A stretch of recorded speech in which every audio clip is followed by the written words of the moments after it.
Hello बच्चों, आज के इस वीडियो में मैं रीता राय आपको वसंत भाग 3 का पाठ 9 जिसका शीर्षक है कबीर की साखियां पाठ की व्याख्या बताने जा रही हूँ। बच्चों, प्रस्तुत पाठ के कवि कबीरदास जी हैं, जिनका जन्म बेटा इनके जन्म के विषय में क्या है, भ्रांतियां हैं। कोई कुछ कहता है तो कोई कुछ कहता है। कुछ का मानना है कि इनका जन्म 1398 ईस्वी में काशी में हुआ था। इनकी भाषा राजस्थानी, पंजाबी, गुजराती, अरबी, फारसी का प्रयोग हुआ है इनकी भाषा में, जिसे पंचमेल खिचड़ी कहा जाता है। इसी पंचमेल खिचड़ी को सधु कड़ी भी कहा जाता है। बच्चों, तो इस पाठ में इन्होंने लोगों को अपने व्यवहार, किस प्रकार का हमें व्यवहार करना चाहिए, उसके बारे में बताया गया है। तो बच्चों जानते हैं, पहली साखी है, जाति न पूछो साध की, पूछ लीजिए ज्ञान, मोल करो तलवार का, पड़ा रहन दो म्यान। अब बच्चों, प्रस्तुत साखी में कबीरदास जी कहते हैं कि हमें कभी भी किसी सज्जन पुरुष की जाति को नहीं पूछना चाहिए, बल्कि उसके अंदर क्या ज्ञान है उस ज्ञान को ग्रहण करना चाहिए। ठीक उसी प्रकार जिस प्रकार हम तलवार को खरीदते समय तलवार का मोल भाव करते हैं, न कि उसके बाहरी खोल का या बाहरी आवरण का, ठीक उसी प्रकार हमें सज्जनों से भी उनके ज्ञान को ग्रहण करना चाहिए, उनकी जाति के बारे में हमें नहीं पूछना चाहिए।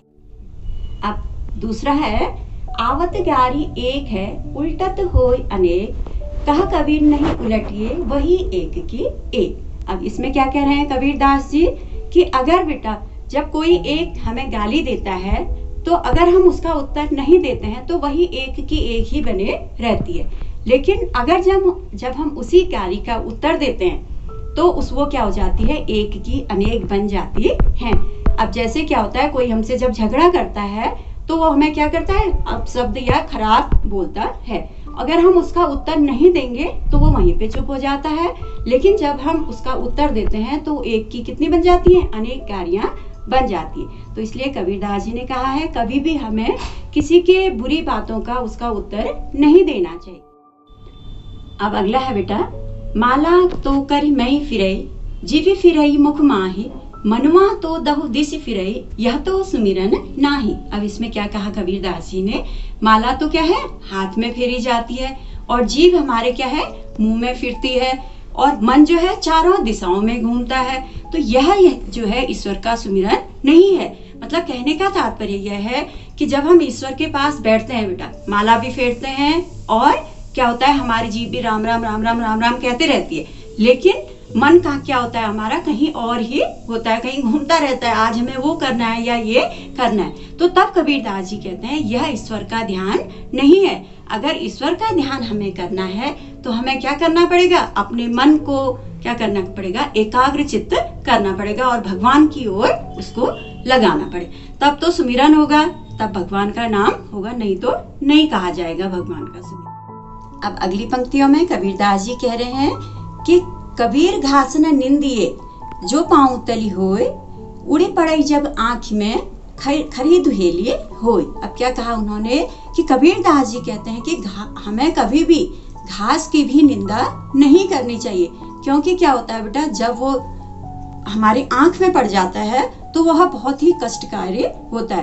कहने का तात्पर्य यह है कि कबीरदास जी का कि हमें छोटे से छोटे का भी, तुच्छ लोगों का भी निरादर या उनकी निंदा नहीं करनी चाहिए। वह भी बेटा क्या करते हैं, कभी हमें उनके कारण भी कष्ट हो सकता है। तब यहाँ पे कबीरदास जी का कहना है कि हमें घास की भी निंदा नहीं करनी चाहिए, क्योंकि वही घास जब क्या होता है, हमारी आंख में पड़ जाता है, हमें बहुत ही कष्ट देता है।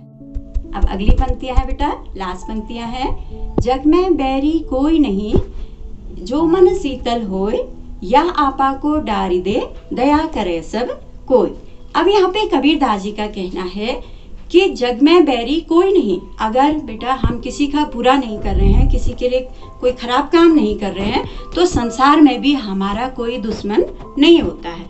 और अगर हमारा मन शीतल है, दूसरों को दया करने वाला है, तो हमारा कौन शत्रु होगा, अर्थात कोई नहीं होगा।